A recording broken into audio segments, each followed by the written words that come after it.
Coming up on CHGO Cubs, football is over. Who's ready to go all in on the current best Chicago sports team? Cubs have their opening day presser, pitchers and catchers report. We're picking it apart. Plus, Bregman watch with us. CHGO Cubs next.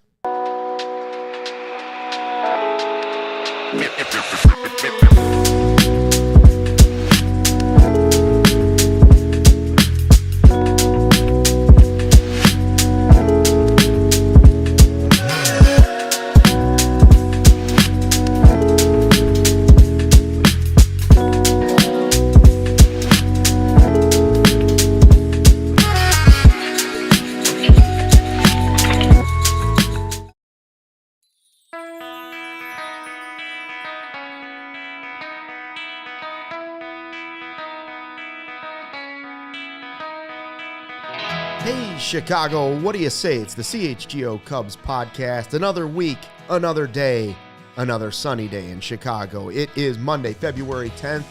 Luke Stuckmeyer, Cody Delmendo with you. Sean Anderson spinning the ones and twos for us. The live YouTube chat is up and rolling. It's the best way to enjoy the CHGO experience. Hope you go there and make sure you give us the old thumbs up. We'd appreciate that.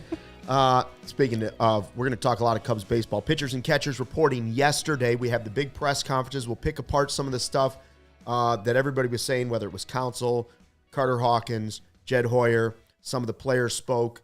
They're working out. Seems like everybody's almost there. And we'll get through all of that. But first, does everybody know that I won all my Super Bowl bets? Everybody cares about that, don't they? Everybody. Absolutely. Did you notice, Cody?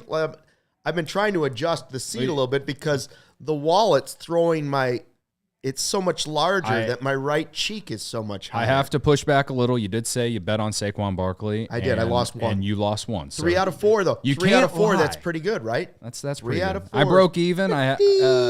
No pun intended. I did break even with yellow Gatorade and Xavier Worthy to score a touchdown and live betting the Chiefs plus 18.5, and that Hail Mary at the very end of the game it had never been more sweet. But I took the Chiefs yesterday, and that was a mistake. But I did go to bed okay with myself, and I think if I would have taken the Eagles and the result would have been different, I would have been very, very, very sick. We talked about it when we left here last week, which team we were betting on. I said, I have a standing rule of if you're betting against Patrick Mahomes, you're an idiot.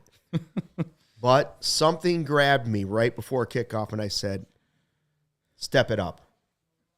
Cody wants you to step it up and place some wagers on Circus Sports. And I went, E-A-G-L-E-S, Eagles. And there it was.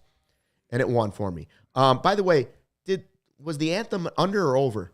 I believe it went under. Oh, I couldn't find where to play that. So, I'm a novice, so I couldn't find where to play it. And somebody gave me inside info saying it was definitely going to be under. I would have won another one. Apparently, it was over, but also under. There were some lines that were repeated, so they didn't count the repeated lines. Oh, really? So there was some controversy.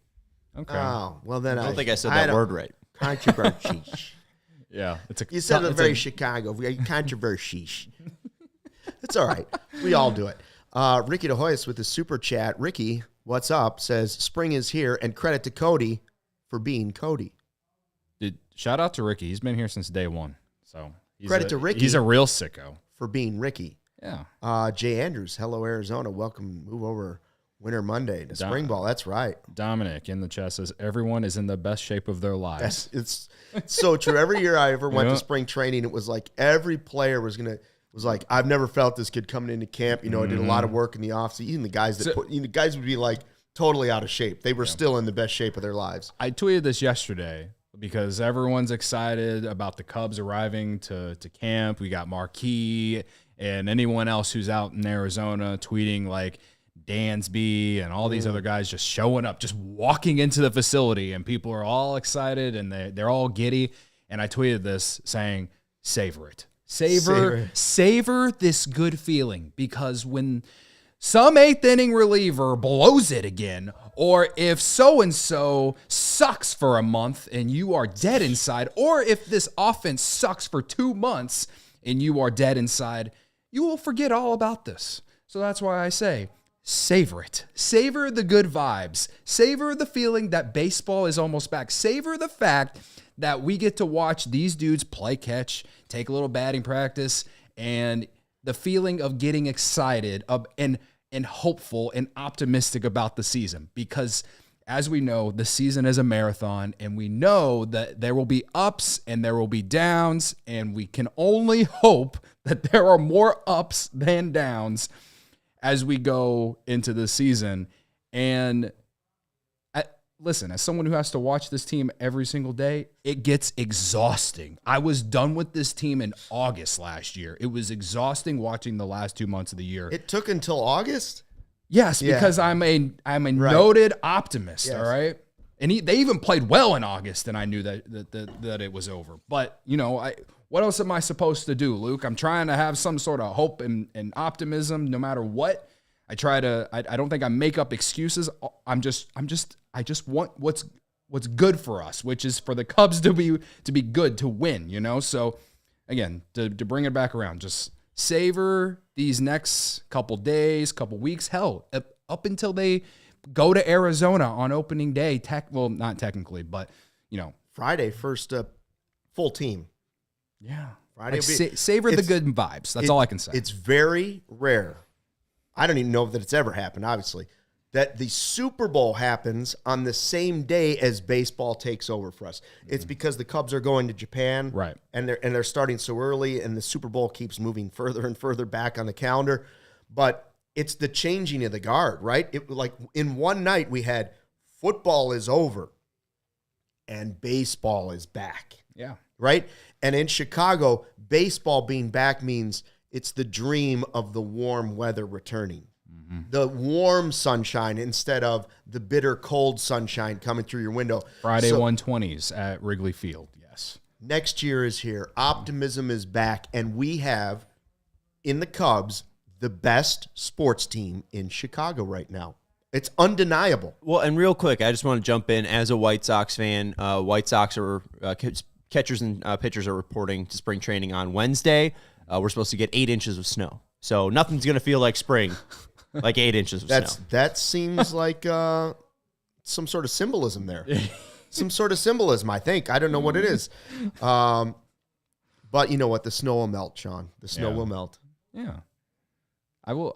Again, it's just happy to see the guys out there. And also we know that the guys have been out there, which is good to know because guys are getting there early. They're trying to get ready for Japan. Some of them have been out there for like a month. Yeah. And I'm happy that they are because even though these 2 games in Japan are, in the middle of spring training, and I don't think any pitcher is going to go out there and shove 6 innings, try to shove 6 innings.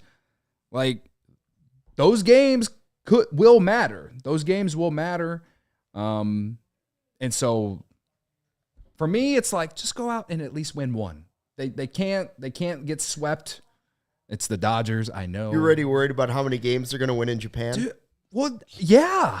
Like, every game matters. And we've seen how every game matters the last 2 years, whether it's because we're blowing 26 saves or whatever the number is, or, like the offense just disappearing for 2 months and you lose 2-1 on a random Wednesday night, and Luke's sitting here falling asleep in the 5th inning. I've never fallen asleep during a game. I've never fallen asleep at work. You're right. You're right. This could be the year. I always say this could be the year. But you get what I'm saying, like, especially when you play in so many close games, and it's just you start counting. Oh, you should have won this game. Should have won this game. Should have won this game. I think a fair hope or expectation for the Japan series is just to win at least one. I think that's a fair expectation, to just win one. It's not that it's not that far away. Like, everything is kind of ramping up quickly. The players have said they tried to get ready faster. In the press conference, first you had Jed and Carter yesterday. Marquis carried it live on their air. And then Craig Counsell came afterwards. They put in some player interviews. We're going to kind of pick apart some of it. We have some of the stuff from Marquis' Twitter that they posted out of just a couple comments we want to sort of dissect a little bit, right?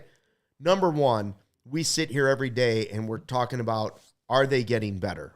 Right? Like, because I have said that the last 2 years sort of felt like one. Yeah. Right? It was like you couldn't even, everything just felt like one big glob of rebuilding, even the last 3 years. And I guess there were moments where you had a little more optimism. But have we started to finally turn the corner? We have Carter Hawkins. This is from Marquis' Twitter page, posting a clip of Carter Hawkins talking about, are you better than you were? The team's gotten better. We've worked really hard to improve the team. We've made decisions to, move wins forward. You don't make a trade for Kyle Tucker if you don't feel like you have, a really strong team going into that year. And so certainly I would say, objectively, we've improved year over year in terms of just the talent level that's on the field. And, in the 3+ years I've been here, this is certainly the most talented team. And, I think Jed would say the same in terms of, these, last years in his role. And, we still got to play the games, and we still got to, win every day here, in camp to try to prepare us for, for the long season. But yeah, we're encouraged about the talent that we have and encouraged about the opportunities that presents us. It's going to be a dogfight, in the NL Central. It's going to be a dogfight in the NL. And we know that, and we're prepared for that and preparing for that. Thanks to Marquis for that. By the way, hit the like button. Please. Have you hit the like button yet? Hit the like button. There's enough people watching that haven't hit the like button. I don't know why. What don't you like about us? Ben Zober says hit the like button. Yeah, on our screen. 2 thumbs up on the screen. Thanks. What I liked about that is the confidence in the general manager to say, we're better. We're better. Now, it doesn't mean the results are always going to be better, but that they've made a concerted effort to try and move this thing forward. They've tried to take it from 83 wins, and move it closer to whatever it might be, 90, 91, Pacoda thinks, right? And I know that Brendan says, well, yeah, but that can skew a bunch of games this way, a bunch of games the other way. Great. If the middle of the road is 91, that's what I'm looking for. They are a better team on paper. You don't normally say that when you trade away Cody Bellinger, but on paper, they're better. Yeah, because Kyle Tucker's better than Cody Bellinger. That's right. And the bullpen is clearly better. Yeah. And they appear to have more pitching depth. And the young guys that you're hoping to contribute are now a year closer to contributing and making a real thing. I enjoyed the part where Jed Hoyer said, listen, Owen Casey, Moises Ballesteros, who else am I missing? Matt Shaw. I think he said Cade Horton, Triantos. He was like, they're all going to make their debuts this year. Mm-hmm. Don't know when, don't know how much they'll be a part of it. This is the year they will make their debuts. So that's built in. That's built into the recipe for this season. Now, Jed sort of followed up that comment by Carter when he said, we're better, we've made improvements, by saying, well, the goal is still to exceed projections, right? Like, and that will always be the goal, is to exceed projections. Yeah. And so that hasn't gone away. And I guess you could say that about any team. You hope they exceed projections. Yeah. I just hope the projections are higher than they were last year. Yeah, well, the projections are higher than last year. Which is good. That's a good start. And I understand the sentiment behind it. Like, sure, I do too. We're sort of making fun of it. It does sort of make sense. I do have PTSD from it. Yes. Okay. But, and I've mentioned this before, the Cubs in 2016 were projected for around 92 wins, and they ended up winning 103. So even in the greatest year in Chicago Cubs baseball history, they exceeded projections. So I understand the sentiment.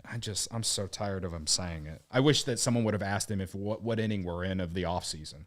Are we in the extra innings of the offseason? Right? But again, I wish they would drop that, but it is what it is. I'm fine with it, and I understand the sentiment. And it's true. Like, I think the Padres are a great example of a team that exceeded projections last year, because I think they were projected somewhere between 82 and 85 wins. They end up winning 90 plus. Jackson Merrill has a big part in that. He was a 5-win player last year. And Machado and Tatis, objectively, didn't have like the best seasons, and they did what they did, right? So that's just one example. Like I know Fangraphs projections have the Cubs at 84, 85 wins, Dakota 90, 91, 90, 91, right? Yeah. So it's obviously if you add Alex Bregman, those projections are going to change. Oh, so what a tease that is. Alex Bregman. Bregman and Shaw, we're going to talk about it in a second. And I just thought after Carter Hawkins said it's going to be a dogfight, I always think of the coach going, we need more dogs. You ever seen that one? Yes. Google it. It's great. First, a word from our sponsors. No matter what outdoor activities you prefer, it's always important to have the best view. Right On Optics offers a full range of optics products so you can see clearly. Everyone can use a good pair of binoculars. Better views, maybe at your kid's sporting event, spotting birds in the backyard, or keeping an eye on that kid next door that's a little bit of trouble, making sure he's not getting into your yard a little too much, right? Or you bring him to the stadium if you're stuck in the cheap seats like we like to sit in occasionally. Right On offers high performance at the lowest price. One of the things I like to use them for, Sean. What's that, Luke? Is looking at the monitor so I can see the graphics. So you can read the chat. So I can see the chat. Barb says she's making turkey meatballs. What's this website right here, Luke? rightonoptics.com/CHGO. It's been around for over a decade. Get a better look at everything. Quality products you can trust. Check out their full line of Right On products today at rightonoptics.com/CHGO. That's RITON optics.com/CHGO. You can bring your binoculars with you if you go to Wrigley and sit in the bleachers with me and Braggs this summer. If you want to see an up-close view of what's going on at home plate. See the Seagulls regurgitating their lunch out in the outfield. Sure, Get a close look at that. You can, I won't bring up what I want to say. It's probably not appropriate. Yeah, probably best not to. But anyway, you can do that by going to Game Time and getting some tickets, right? Game Time has a new feature called Game Time Picks that makes getting tickets for events even easier. It filters out the fluff to show you only incredible deals on great seats so you don't have to waste time searching through thousands of tickets to find the best value, right? If you want to go to spring training, Game Time has you covered, man. They have you absolutely covered. Spring training games are right around the corner. Sloan Park, in my opinion, at least in the general area of where they're at, like maybe the Giants in Scottsdale rival Sloan Park. I forget the name of that park, but Sloan Park is beautiful. It is set up. It is a great Dodgers and White Sox. Camelback is nice too. I haven't been to Camelback, it's nice. But if you've never done spring training, I cannot. This isn't just for the ad. Like I got to go for the first time in my life last year, and it's an incredible experience. It's like breathing life back into your body. Yes, and also the weather is incredible in Arizona around this time of year. It's not too hot. It's not cold. So all I can say is Game Time can help you get those tickets so you can go experience Sloan Park for the first time if you haven't. All right. Some of the things about Game Time that I love, not only the Game Time picks, which makes it easier to find better value for tickets to all these types of events, but they have this all-in pricing, which is a feature that shows up the total up front with no surprise fees at checkout. No bait and switch. No bait and switch, brother. No bait and switch. We love a no bait and switch, right? And they got a panoramic view from your seat in the app before you buy. We always talk about the polls at Wrigley Field. You can see exactly where you're sitting. It's a great feature. And they have the lowest price guarantee, or Game Time will credit you 110% of the difference. Your tickets are guaranteed to be delivered on time, and your purchase is covered with the most flexible customer service policy in the ticketing industry. So take the guesswork out of buying tickets with Game Time. Download the Game Time app, create an account, and use code CHGO for $20 off your first purchase. Terms apply. Again, create an account and redeem with code CHGO for $20 off. Download Game Time today. Last minute tickets, lowest price, guaranteed. That said, I might use Game Time to just get the best value for a ticket in Champaign against Michigan State on Saturday. I might. I really want to go, but it's a very expensive ticket right now. Not on Game Time. If you wait till the right moment, that's the key. By the way, get the best value. I love 23 because it reminds me of Michael Jordan, but it's not enough likes for this show. We need more likes. Please hit the like button. Can we get to Do we have 230? to beg? Do we have to beg? 71 people watching. It's a slow Monday. It's a slow Monday. Everybody's coming down from the Super Bowl. Yeah. A lot of people still coming down. Did you see the chocolate chip cookie I made? I put it out on Twitter. Wow. I did not see the chocolate chip cookie. Let me just tell you, first of all, there's a couple things I make that are top notch. So okay? now Chicken soup is one. Every time I make chicken soup, my wife's like, now I know why I married you. It's the chicken soup. Then I bring out the chocolate chip cookie recipe that's been in the family. And it is the chocolate chip cookie recipe. I even make a whole separate batch of her for gluten-free. Let me tell you. Do you like to dunk 10 out of your chocolate chip cookies in milk? No. No? A good cookie doesn't need dunking. I mean, I agree, but like, I just feel like there's something about it. Well, there's lots of different chocolate chip cookies, and we can do a whole segment on it. We will someday. But Probably in, like, mine, for my January. taste, is this was perfectly lightly browned on top, and it's probably the size of, it's got a nice dome to it, and it's the size of the palm of your hand. It's a monster. It's a monster. It's a monster. It's the thing of beauty. The picture doesn't even really show how big it is. Like, it is a monstrous cookie. And I can just tell you, there's no hard crunch to it. It's not hard at all. It's just like biting into heaven. Yeah. Biting into heaven, let me tell you. So again, we were talking about the press conference from yesterday, pitchers and catchers reporting, and that is also feels like heaven. Jed admitted, he said, I feel like we overperformed our expectations in 2023, to be candid. Going into it last year, the sort of hope was that we would sort of have it happen again. It didn't. Yeah, that's the problem I had with last year, because we went into last year saying, what if this happens, if this happens, if this happens, and none of it happened.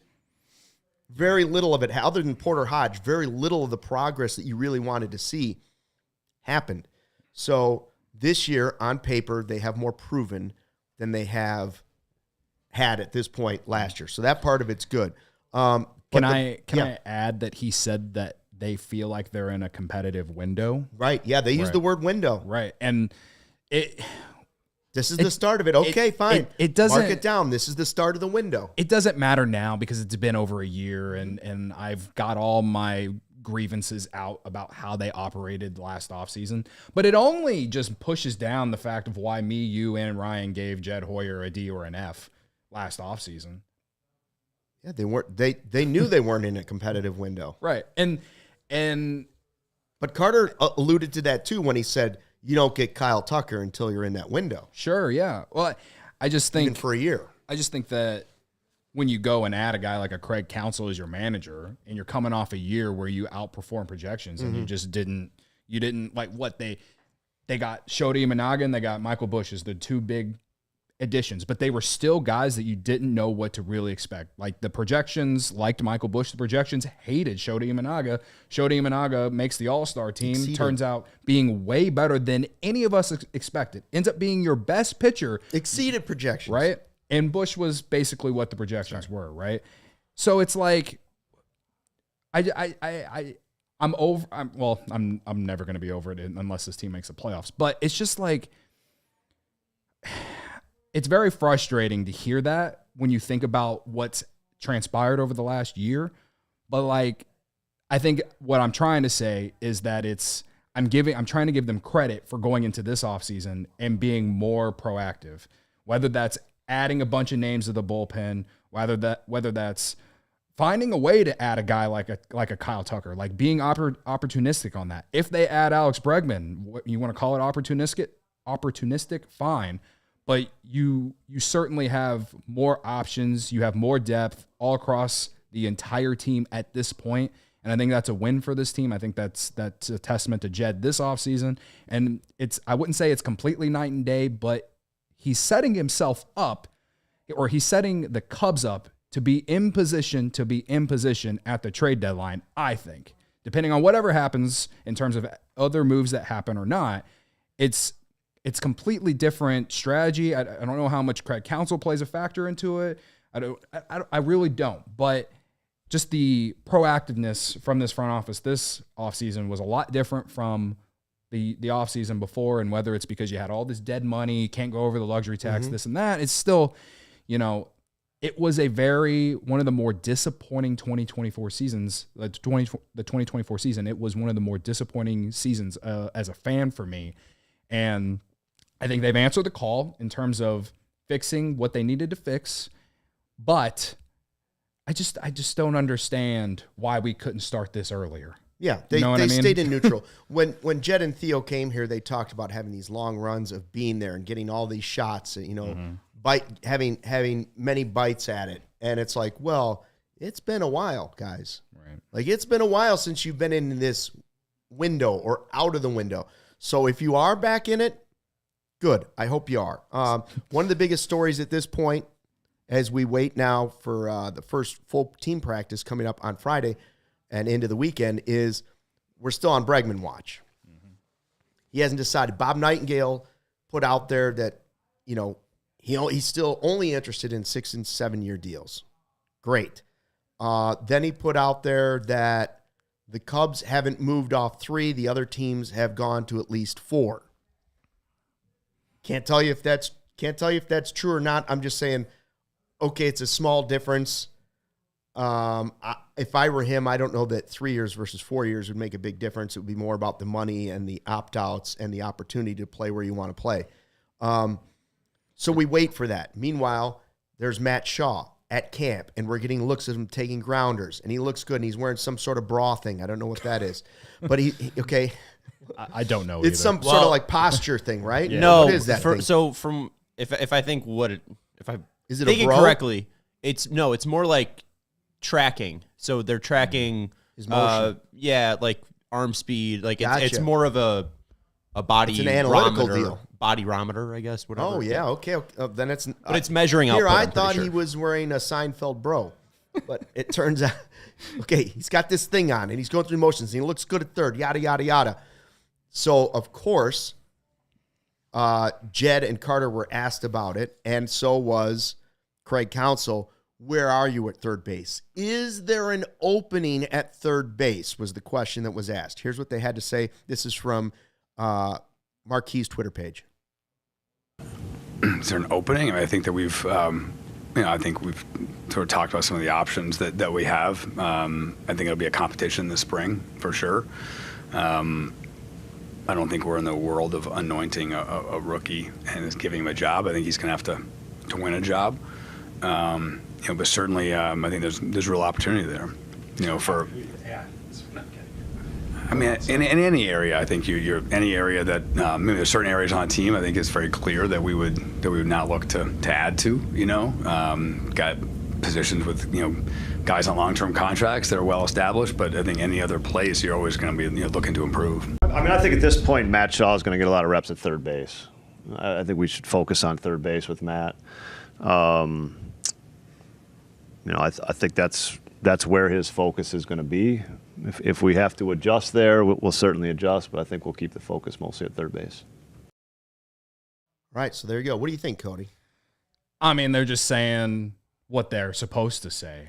Let me just say that on social media yesterday, we got like way too much pushback because, and by the way, it wasn't me tweeting this. It was Patrick, who's on the Bear Show right now with Braggs, and he was doing us a favor. He was bus toss. Well, I mean, we're a team here, and here you are like, oh no, it's Pat. You didn't let me finish. Everyone because loves to blame you the didn't new let guy. me finish. You gotta let me finish. We got an ad break coming up. All right, the way Patrick worded the tweet made it sound like we asked the question about Alex Bregman to Jed Hoyer, and we didn't. We were just tweeting out quotes and stuff. So again, I'm giving Patrick credit for helping us, but perhaps maybe word the tweet different, so maybe people don't think that we're the one asking the question.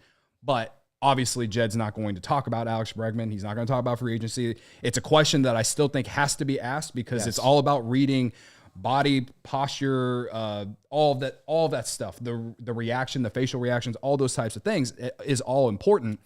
But obviously they're not going to talk about Alex Bregman. And so if there's anything that I take away what they're talking about Matt Shaw is that they are fully saying he's going to get all the work at third base. And to me, that's important. So, we'll see what happens with this Bregman stuff. But I'm excited to see how Shaw does at third this spring. All right, we'll talk more about that. I'll give you my take on the whole should the Bregman question be asked or not in a second. First, I want to tell you about some of our great sponsors, including Circa Sportsbook, where I won big on the Super Bowl, whether it's pro or college.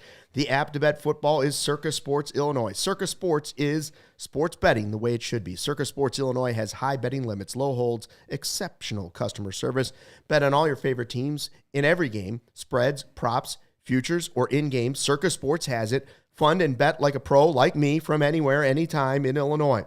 Download your new bookie today at circasports.com. Must be 21 and older. Gambling problem? Call 1-800-GAMBLER. I hit on the Eagles. I hit on the coin toss. Tails never fails. And I hit on DeAndre Hopkins anytime touchdown. How about that gift at the end? Let's go. It was an extra little $52 in my pocket. Well, I definitely put my shady raids on after sitting in the second quarter thinking, man, Chiefs really about to lose this game as someone who took the Chiefs. So thankfully, I could cover my face up, my sad face up a little bit with my Shady Rays. Our friends at Shady Rays have you covered with premium polarized shades that won't break the bank. It's an independent sunglasses company offering a world-class product rated 5 stars by over 300,000 people. Their shades have durable frames and crystal clear optics, making them the perfect choice for all outdoor adventures. In this case, maybe going to Wrigley Field and hanging out in the bleachers so that sun, you can block that sun from your face. Right, they have hundreds of options to choose from, so you're bound to find the perfect pair to match your style. Plus, if your shades ever go missing or take an unexpected hit, don't sweat it. They have the most insane protection in all of eyewear. Every pair is backed by lost or broken replacements. If you don't love your shades, exchange for a new pair or return worry-free within 30 days. Exclusively for our listeners, Shady Rays is giving out their best deal of the season. Head to shadyrays.com and use code CHGO for 35% off polarized sunglasses. Try for yourself the shades rated 5 stars by over 300,000 people. Boom. Carter Hawkins, the live YouTube chat, by the way, which we could use more likes, still only 38. Again, why don't you like us? If Carter Hawkins, the apparently real Carter Hawkins, I'm sure, says if Jed is out on Bregman, he can't say because of the CBA. If he is, and he can't say because he may lose leverage over Boris. Exactly. First of all, you're not supposed to talk about players on other teams. He is a free agent. So whatever. The question has to be asked by the media. Right. That's your job, is to ask the question. Yep. Whether or not the guy answers the question or you think he's going to answer the question, you have to ask the question. Because you don't know what they're going to say. He might try and change his leverage against that player. He might say, you know what, we're done. Our team is here. Those answers could have come. And if you didn't ask the question, you're never going to know what the answer was. We, or more so you or Jared, not me, because I'm just the fan, we are not responsible for Jed Hoyer's job, right? No. And like anyone who thinks that we shouldn't ask the question, or anyone shouldn't ask the question, like that simply is just not our problem. If you had dinner with Jed Hoyer tonight, and you're any fan out there, what's the one question you would ask him? Are you gonna sign Bregman? You don't think that question comes out of your mouth, and that's a way to know that that's a question you should ask the man.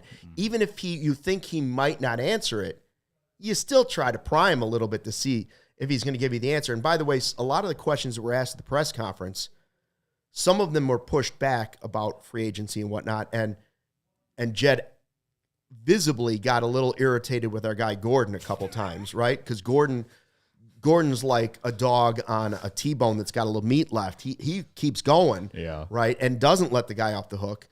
And as that was happening, Carter a couple times took the heat off of Jed and actually answered in a way that was sort of satisfactory to everyone, specifically talking about like the CBA. Jed didn't want to talk about it.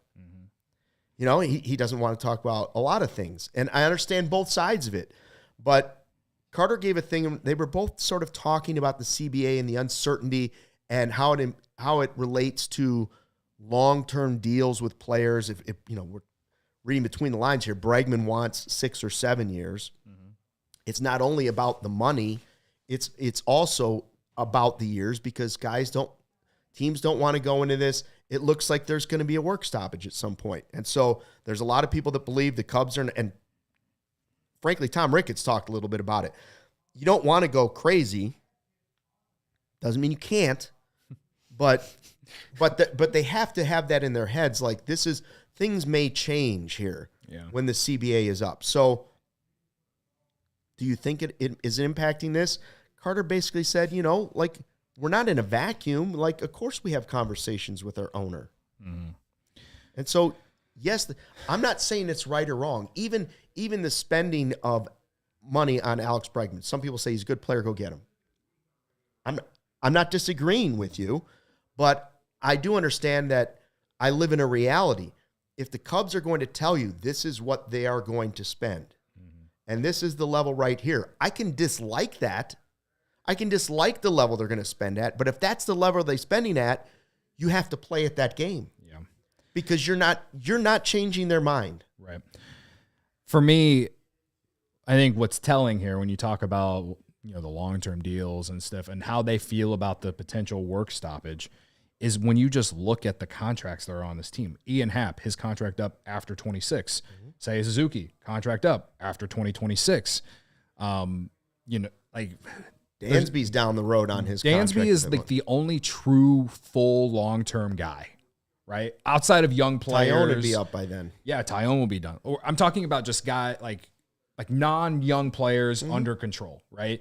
Most of their bigger contracts, they're all up after 2026. And so to me, that's telling about how they feel about how this potential work stoppage is coming. And for our sake, I hope that doesn't happen.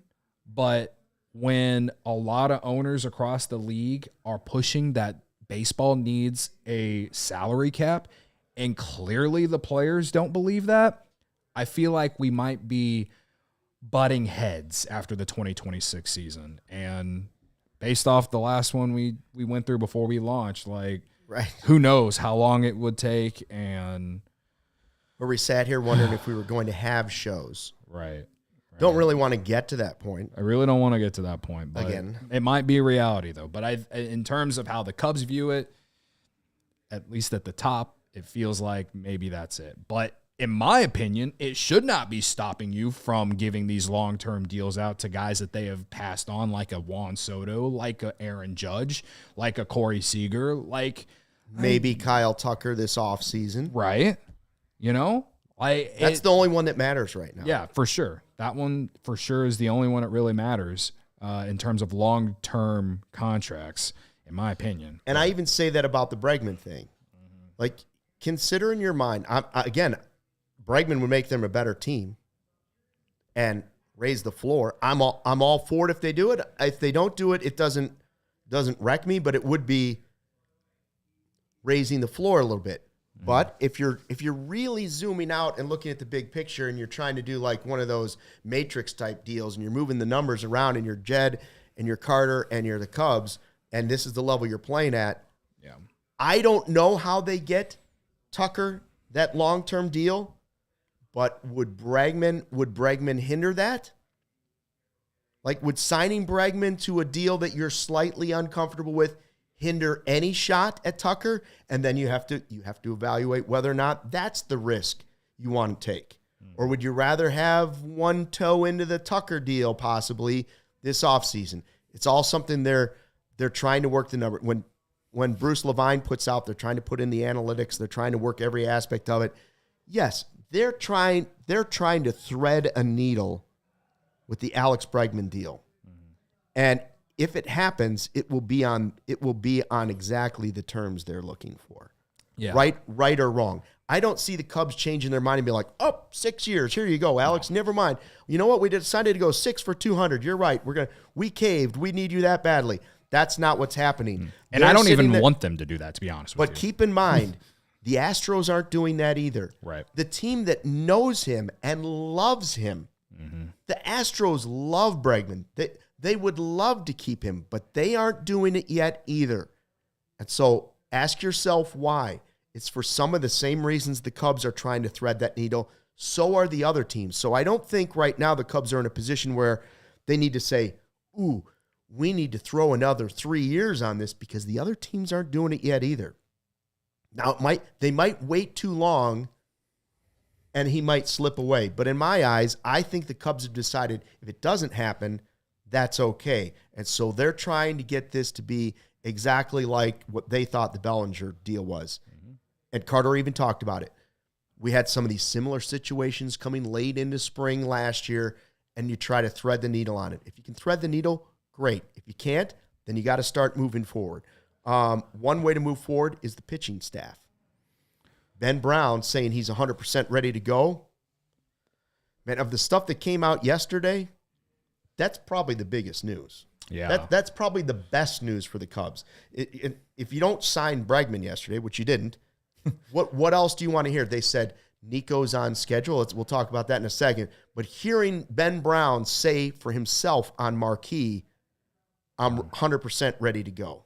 Yeah, he said it on Marquee. I mean, he was on Setup Man with Kyle the week before as well, and said that he was 100%. Shout out to the Setup Man. Yeah, shout out to him, who he's doing incredible stuff out there in Arizona right now. So I will say with Ben Brown, we've known all winter that, like, you know, the Cubs were open. They were like normal throwing program, all these things. He's healthy, he's ready to go, and he's saying it in the spring. He could be one of those guys that potentially exceeds projections and helps this team get to 90 wins. I think the question about Ben Brown right now is, can he stay on the field, and can he continue to do what he was doing last year, which his major league debut was terrible. And maybe he had 7 no-hit innings he had in one game. Right. I'd take that. We saw 7 no-hit innings in one game. We saw just really solid work throughout those first 2.5-3 months of the season. His worst performance was probably in Texas in his major league debut. The guy has a high upside. When Alex Cohen was on here with me last week, he said this guy, I can't remember exactly what he said, something about how he is the type of pitcher you would build in a lab. Yeah. You know what I mean? So I think Sutcliffe has kind of said that. I don't want to put words in his mouth, but I believe he said something like that. Right. So I think we're all high on Ben Brown. I'm high on Ben Brown. I want to see him have success. I want to see more than Justin Steele be a pitcher that the Cubs develop and turn into a whatever role, whether it's high leverage bullpen arm or maybe he's your 5th starter going into opening day. Who knows? I don't know what it is, but he is certainly one of those guys that if he clicks in 2025, he is a guy that will help this team get to 90 wins. Jed was asked a question, and he kind of responded by talking about how the game has changed in the press conference, and he's talking about something similar to what we're talking about with Ben Brown. I see in the live YouTube chat people saying Ben Brown as a 5 would be ideal, Carter saying, if we don't trade for Cease or King. And he's basically said, listen, the questions have stopped being asked, who's your 4, who's your 5? Because everybody knows that pitchers have been hurt so much that you can't even think about 4 and 5. It's just about, like, who are your pitchers, right? Because you have to have a group to get through it. And, yes, you have to have a 1, a 2, and a 3 when you start to think about postseason and that type of thing. But right now, who are your pitchers? And so that's why it is sort of a gray area after Tyone, right? Like right now, we know it's Shota, we know it's Steele, and we know it's Tyone. And then we probably know that at the moment, it's Ray and Boyd in no particular order. Probably Boyd and Ray. But Assad could be figured into that. Wicks could be figured into that. Ben Brown could be figured into that. Horton could be figured into that. There's plenty of names that you could start to slide in there. And that's the depth the Cubs have been talking about, because pitching has changed so much. Starters have changed so much. The amount of relievers you have to use because of starters not going 7-8 innings anymore, that group has to be bigger. Back on Iowa and also at the major league level, you have to start thinking about that. So they've keep that in mind with Ben Brown. That's why they're not saying, hey, Ben Brown's number 5. Right. They've been pushing that discourse for the last couple years too. And so that's why in my head, when I'm seeing the Cubs sign Matthew Boyd and signing Colin Ray and signing some of these other names out there, and specifically depth for the bullpen. That's why I haven't been like, what are we doing? Like, why aren't we going to get Tanner Scott or whoever? It's like the vision that they have in terms of the rotation and the bullpen, I think have they tried to find diamonds in the rough? Yeah. Yes. And they've hit on some and they haven't hit on some, right? At the same time, though, I think the one thing that they haven't fully done outside of this last offseason is just get a load of guys who have had success and some guys who are looking to bounce back and see what happens in the spring. They have so many names, as we talked about last week in terms of the bullpen. Like, I don't know who's going to make this cut going to opening day. And whoever doesn't and has options and is going to be in Iowa, it's like, wow, we got a lot of dudes. And they're all going to play a part because there will be some point where one guy has thrown too many innings for their liking, or maybe there's an injury and whatever. So to me, it is all important. And of course, with all that said, I still wish that the Cubs would have added another arm in terms of being at the top of the rotation. Maybe they will. Maybe they will if they don't land Bregman, right? But I think the way they've gone about it in adding arms to just kind of keep this team afloat, because when you think about what happened in April, well, mostly May and most of June with the bullpen of it until getting it fixed with bringing in Tyson Miller and Jorge Lopez, they just ran out of arms because of injuries. And I just feel like they are in a better position now if injuries happen or if someone struggles, you can bring a new guy in. Carter Hawkins talked about being willing in the last year, because of where they're sort of at now, entering the window, that they made a conscious effort to make even marginal moves.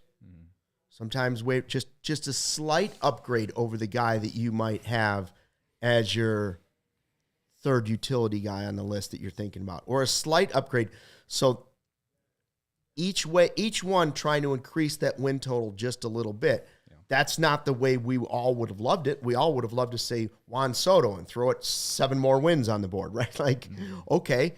But they are trying to also leave no stone unturned without, them actually saying that. So is Boyd a perfect scenario? No, but each one that they've added, each guy they've tried to add is slightly better than what they had last year. Like, is somebody better than Caleb Killian was last year? Yes, they've probably made that upgrade. So-and-so better than Hendricks? Yes, they probably made that upgrade. Is so-and-so maybe better than Assad? We looked at Assad, who they were so excited about. He still might be the 5th starter. But he also, because of depth, could be sliding back to the bullpen and helping there. And that's a sign that things are getting better. It's nothing that Assad has done wrong. Right. Same thing with Ben Brown. Like, they will find their spot. Baseball has a way of taking care of itself. Joe Madden, that's what's happening. But the more good players they get, each incremental move they make, we're starting to see that now they're going to have some decisions to make that don't always make people happy. By the way, did you see it was Joe Madden's birthday this weekend? No, I didn't. Yeah, it was his birthday on Saturday. Well, I hope it didn't, try not to suck. Yeah, hopefully it didn't suck. Embrace the target. What was that? He's got to be getting up there now. Bad. My favorite one was don't let the pressure exceed the pleasure. Yeah. 71. 71. Wow. 71. Anyway, sorry, I didn't mean to. No, that's all right. So, the Japanese media was trying to get Jed to cave on the what game is Shota going to pitch in the Tokyo series. And, he just wasn't having it. But basically they said, no, he's going to pitch in Japan. Yeah. If everybody's healthy. Like, they made it pretty evident that, like, you don't want to rush a guy just to go pitch for 2 games that are before everything else, and then somebody's not ready. Whoever goes ahead and pitches in Japan is not going to be throwing 7 innings. Mm-hmm. Even though they've back-timed this, so guys should be ready to go do that, it's still going to force them to make some of these decisions earlier, and players aren't going to have to be ready sooner, it's still realistic that it's going to be a pitching by committee most likely in Japan. But if he's healthy and he's on track and there aren't any setbacks, Shota will pitch there. Sure. I think. And Seiya will play. Right. Yes. Shota versus Otani or Shota versus Yamamoto. I mean, that's going to happen. He will, if he's healthy, he's going to start a game. But based on who they have on their pitching staff, that's happening anyway. Yeah. Right? Yeah. You can get an extra game in for those guys early, and then you have a break, and you can come back to them again if you need to. Yeah. Of course you're going to pitch Shota. It's going to be very interesting to see how Craig Counsell manages those two games, because it's not going to be like what we'll probably see going into Arizona on opening day, right? I expect Shota to pitch 4 innings tops, and I think that might be pushing it, Like, it's going to be I'm hoping for a masterclass for one of the two. That's what he's supposed to be great at. Right. That's what he's supposed to be great at, figuring out who comes in at the right time. I think there's just going to be a lot of pitchers.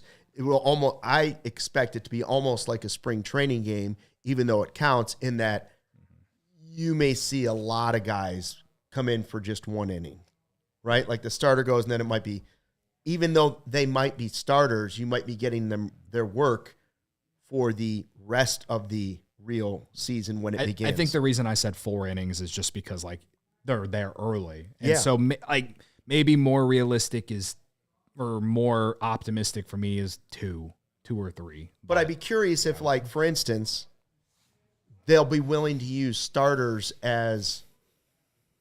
would they consider using starters as relievers and consider it almost like a spring training game in that way? You know what I'm saying? Because... And I expect the Dodgers to do the same thing, right? Yeah, Yamamoto's not going to try and pitch 9 innings. Right. And Shohei certainly isn't, right? Now, the other guy that they were asked about and they wouldn't commit to it was Nico. Where's Nico at? And everything they said is he's on schedule. Now, what does on schedule mean? Doesn't mean anything, because he could have a setback today or he could have a setback tomorrow. He's on schedule. And they also pointed out it doesn't mean that because we're saying he's on schedule, doesn't mean that he will play those 2 games in Japan. Right. They're not saying he's not going to play those 2 games in Japan, but that if Nico doesn't have to play those 2 games in Japan, that gives you a nice stretch still to kind of ease back his rehab or whatever process he's going through. There's no need to rush him back for 2 games against the Dodgers in Japan, even though they count and they could mean everything. You're hoping that you're good enough this year that you're not like, wow, we should have played all our starters every single, because you could be risking them, as great as it is, you could be risking them for the rest of the season if they're not ready. Yeah. I hope that's not the case. They're certainly not that stupid. With the Nico stuff, we talked a lot about it on Thursday, and then I thought Corey and Brendan had a nice, other side of the spectrum of the Nico stuff, whether it's a trade talk, his season, all these things. And I think one thing that I wish that we would have talked about a little bit more is what they were talking about in terms of, if they did add Bregman, will they have to trade Nico before opening day? No, They don't have to do that.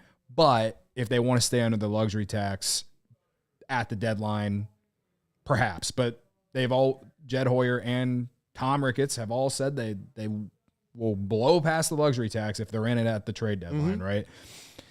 But either way, regarding injuries and stuff like that, it also, as we've talked about, the fact that we just don't really know the status, he's on the right path, I said it before, it's cool to see him in camp early. Good to see him taking ground balls. Good to see him playing catch. But until he plays even a spring training game, or several in a row. Yeah, I have some concern. So I think if you're able to add Bregman and play Shot second, if Nico has to miss more time, if he doesn't play any spring training games here in February, even in going into March, I don't know what to expect. But these are all things that we have to talk about and look at all these different scenarios. The only reason that I feel like that the that the Cubs would end up trading Nico beforehand, but is because they've been in these trade talks for a Cease or whoever. And then like, I find it very like counterproductive to add a guy like Bregman and then trade Nico for a pitcher. You know what I mean? Right. Matt Quinlan says in the live YouTube chat, Nico's here fielding, throwing, hitting. He's building back up like the rest. It looks like no one knows how he's feeling. No, and that's I agree. That's sort of the point, is like, even if he feels great and everything looks on track, until it's like a player getting back in the NBA to game action, until you're actually physically doing it and you're going into the grind of 150 plus games. We don't really know how his body's going to react when it starts to amp it up even more and more and more. Hopeful. Everybody seems to think it's good. They're not going to, honestly, they're not going to say the opposite in case they are trying to have discussions. They're not going to be like, well, we're a little iffy about, they're not going to say he's not going to be ready for opening day right now. They would never say that. But even if he isn't, I don't think it's a big deal. One thing I do know is that it sure looks like Craig Counsell is sick of the questions about Seiya not wanting to be a DH. Yeah. Right? Like, you could just see it sort of like his blood boiling. He was like, oh, here's the deal. Tucker's going to play in right. Hap's going to play in left. Pete Crow-Armstrong's going to be in center. And Seiya will play some outfield too. If stuff happens or when there's opportunity. But right now he's our DH, and he did a good job at DH at the end of last year. And for full context, he even said that he talked to Seiya about it. So they've had the conversation. Yeah. If I'm Seiya Suzuki, I from my perspective, I get the pride. Want to play the field. Like, right, you want to do everything. Yeah. Right?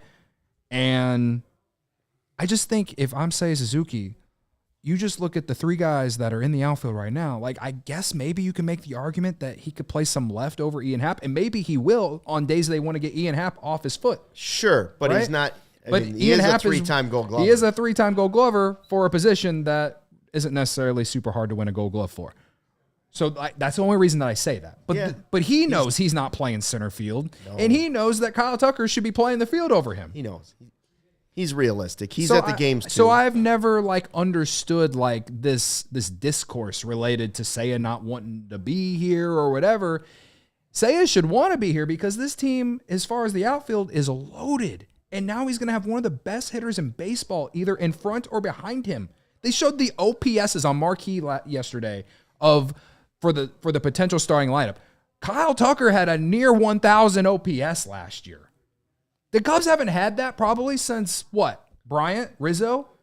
They haven't had a superstar since those guys. If I'm Seiya Suzuki, I'm excited about being able to play either in front or behind of Kyle Tucker in the lineup. And that's going to potentially help him down the line for another contract. That's just, if I'm Seiya Suzuki, that's how I'm viewing it. But I totally understand him wanting to play the field. And he will play the field. It's just not going to be on a full-time basis. Right. And he doesn't deserve to. Objectively, was not good in the outfield last year. Hey, we all want to make $1 million. Right? Yeah. Same story, but welcome to reality. The other guys are better. By the way, Seiya did show up. It's like every year. Not just best shape of his life. He does look jacked. Just don't get hurt. Just that oblique. Could this be the year that he makes it through the first couple months of the season without something?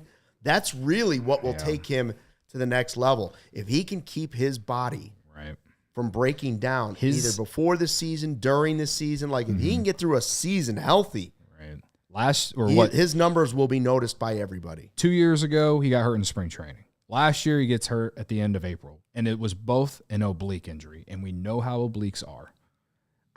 And last year he got hurt running the oblique got hurt. He got hurt running. So it's I don't know what we got to do.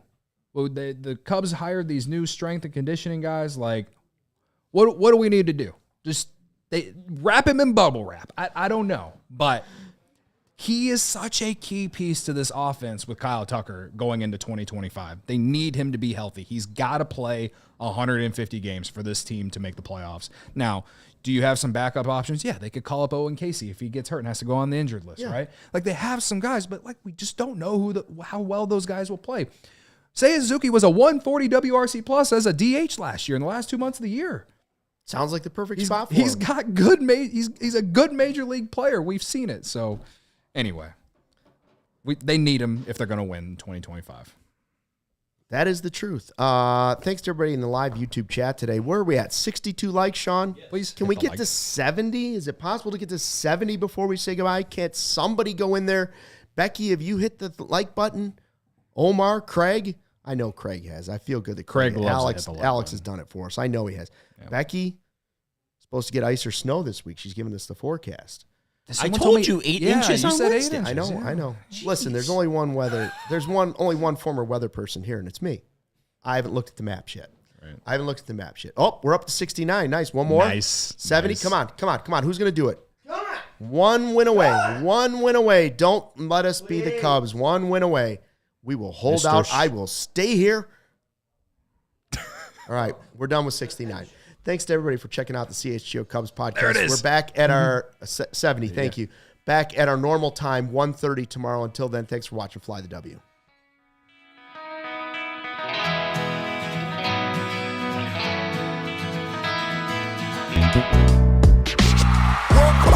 We all silly like the mayor.